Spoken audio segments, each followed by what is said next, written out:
Di sini kami dari kelompok 9 akan melakukan presentasi untuk tugas grafika komputer di bidang pertanian. Sebelumnya izin perkenalan diri terlebih dahulu. Nama saya Ahmad Faizat Miko dengan NIM 2424 10 10 30 38. Perkenalkan, nama saya Adi Rafati Ramadan dengan NIM 2424 10 10 30 18. Kenalkan nama saya Rika Sama, NIM 24401030. Baik. Jadi untuk materi pertama di sini ada revolusi pertanian di era digital. Jadi kan di tahun 2025 ini kan kita sudah sering melihat ya yang namanya perkembangan teknologi. Kayak misalkan di bidang komunikasi itu kita udah ada banyak banget cara untuk kita bisa berkomunikasi antara satu sama lain. Bahkan walaupun di negara-negara yang berbeda. Itu juga dengan pengetahuan itu juga sudah ada banyak banget tempat-tempat. Nah, kita bisa mencari eh, buku-buku ataupun jurnal-jurnal di website-website maupun Wikipedia. Nah, dalam kasus pertanian ya, kita kan tahu nih dengan banyaknya jumlah manusia yang ada yang hidup saat ini itu sudah mencapai 8 miliar ya. Yang namanya kebutuhan pangan itu pasti akan meningkat daripada tahun-tahun yang sebelumnya. Nah, karena itu eh, kita di bidang pertanian itu juga harus bisa berkembang gitu. Jadi dalam hal ini peningkatan kebutuhan pangan itu menuntut pertanian yang lebih efisien dan juga ramah lingkungan. Jadi semakin modern teknologi, semakin meningkat juga pertanian. Nah, tapi dalam grafika komputer, seperti yang kita tahu, grafika komputer itu kan sebenarnya eh, lebih mengarah pada pembuatan eh, pembuatan animasi, pembuatan film, dan lain-lain sebagainya untuk nantinya tuh jadi semacam visual hiburan maupun apa namanya pendidikan gitu. Nah, tapi kita harus bisa nih dalam mengubah grafika komputer ini menjadi sebuah alat yang vital untuk bisa meningkatkan modernisasi dari sektor agrikultur. Nah, cara yang bisa kita lakukan itu adalah dengan membuat grafika komputer itu mampu untuk mengubah data-data yang ada dalam sektor pertanian untuk bisa membantu petani dalam membuat keputusan-keputusan yang lebih baik. Lanjut. Di sini untuk contoh penggunaan grafika komputer dalam pertanian ya. Yang pertama di sini ada visualisasi data lahan. Jadi kita bisa mengubah data satelit dan drone ya menjadi sebuah peta kesehatan dan tanaman, kontur dan juga untuk mengecek kelembapan tanah. Jadi kita bisa tuh dari menggunakan satelit dan juga drone ya. Nanti hasil dari datanya itu kan bisa kita ubah, kita olah dan nanti kita visualisasikan agar menjadi sebuah data yang bisa digunakan oleh para petani gitu. Yang kedua ada simulasi dan pemodelan. Jadi kita membuat sebuah model 3D untuk animasi maupun simulasi pertumbuhan tanaman, lalu prediksi hasil panen maupun penyebaran hama. Dari berbagai data yang kita kumpulkan ya dalam dari identifikasi tempat, nanti itu kita bisa buat tuh yang namanya simulasi. Kira-kira dalam 1 bulan nih tanamannya bakal kayak gimana gitu. Terus kira-kira nanti kalau udah panen bakal kayak gimana dan ketika nanti ketika ada sebuah masalah nanti tuh seperti apa sih masalahnya, gimana caranya bisa terjadi masalah dan sebagainya. Lalu lanjut, grafik komputer juga bisa menjadi sebuah visi komputer. Jadi kita bisa nih membuat robot ataupun mesin untuk bisa melihat ataupun mengidentifikasi gulma buah matang maupun tanda-tanda penyakit. Jadi setelah tanaman-tanaman yang sudah kita olah mengubah menjadi data gitu kan, nanti kita gunakan tuh robot ataupun mesin untuk bisa kayak mengidentifikasi kira-kira yang ini apakah sudah sehatkah tumbuhannya ataukah apakah ada gulma di tempat pertanian kita ataupun apakah sudah ada tanda-tanda penyakit nih kira-kira gitu. Mungkin daunnya jadi tiba-tiba kelihatan lebih layu 5% daripada daun yang lain begitu. Lalu yang terakhir ada pelatihan dan edukasi. Jadi kita bisa menggunakan virtual reality maupun augmented reality atau bahkan kita juga bisa menggunakan animasi dan juga game untuk membuat sebuah simulasi pengoperasian mesin pertanian ataupun identifikasi hama di lapangan.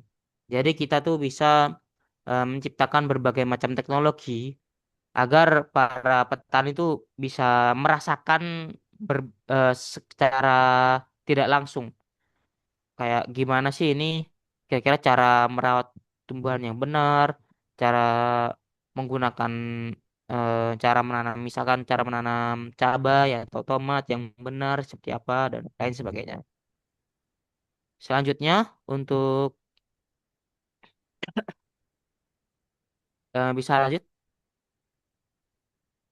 Selanjutnya untuk studi kasus akan dilanjutkan oleh teman saya. Terima kasih. Untuk waktu dan tempat saya persilakan. Oke, terima kasih waktu dan tempatnya. Jadi kita hari ini memiliki studi kasus bernama Agrifish dengan sistem Twin, yaitu sistem grafik komputer untuk pemantauan padi berkelanjutan di Subang, Jawa Barat. Selanjutnya, nah latar belakangnya yaitu pertama di perkembangan grafik komputer dalam pertanian berkelanjutan yaitu tekanan iklim, ya di mana iklimnya selalu berubah-ubah dan tidak menentu yang disebabkan oleh perubahan cuaca alam dan lain-lainnya. Yang kedua, keterbatasan air karena kebutuhan air dalam pertanian berkelanjutan itu sangat tinggi.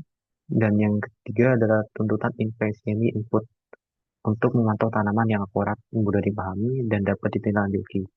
Pada umumnya, grafik komputer memvisualisasikan 3D atau 2D yang dimana menggunakan AR atau VR serta digitalisasi twin memungkinkan petani dan dinas pertanian untuk melihat dan menguji skenario sebelumnya, intervensi lapangan, dan meminimalkan input yaitu air, pupuk, dan pestisida sekaligus menekan jejak lingkungan. Next. Nah, dalam pengembangan grafik komputer di dalam dunia pertanian berkelanjutan, yaitu kita memiliki masalah dan tantangan, yaitu sulit membaca data multisumber yang berdasarkan dari satelit, drone, sensor tanah, yang dimana membutuhkan dashboard grafis yang menyatukan peta, indeks vegetasi, atau NDVI atau AV atau CV, yang dimana mempengaruhi penilaian suatu tempat atau lokasi. Selanjutnya, peta kelembapan yang dimana kita akan melihat di mana suatu tanah atau kelembapan tanah tersebut dan anomali-anomali di sini yaitu biasanya ada gangguan-gangguan dari faktor eksternal yang dia berada di luar tanah tersebut. Selanjutnya yaitu estimasi pertumbuhan dan hasil yang sering terlambat. Dikarenakan dalam pemodelan 3D tanaman untuk menginstal parameter kanopi dibutuhkan suatu pengakurasian yang dimana untuk memantau stres lebih dulu.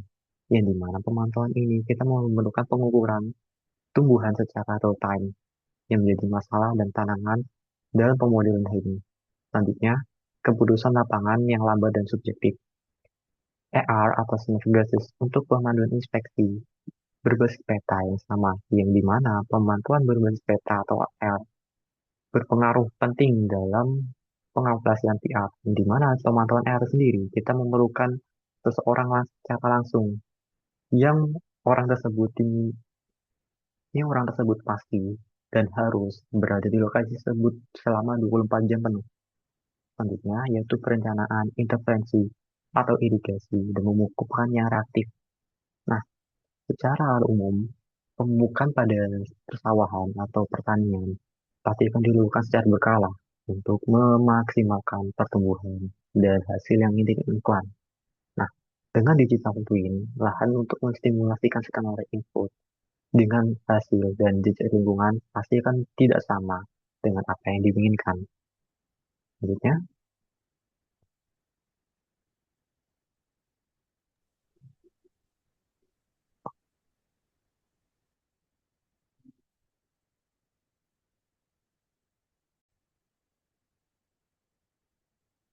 Selanjutnya, untuk solusi dari masalah tersebut yaitu pertama, integrasi dashboard berbasis cloud, yaitu menyatukan data satelit, drone, sensor, tanah cuaca ke dalam visualisasi interaktif yang berupa heat map, grafik, ataupun peta dinamis.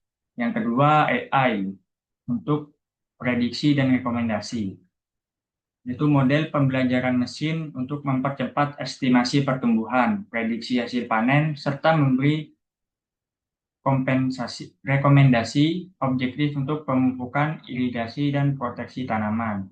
Selanjutnya ada AR, augmented reality, dan aplikasi mobile, yaitu berupa smart glasses dan aplikasi lapangan untuk mempercepat infeksi in situ, mengurangi subjektivitas, dan memfasilitasi keputusan tim secara sinkron. Selanjutnya ada digital twin lahan, yaitu simulasi berbagai skenario intervensi dalam irigasi atau pemupukan yang secara virtual sebelum diterapkan untuk meminimalisasi risiko dan meningkatkan efisiensi. Selanjutnya ada keberlanjutan dan jejak lingkungan, yaitu analisis karbon footprint dan water footprint untuk memastikan praktik pertanian ramah lingkungan serta mendukung sertifikat hijau.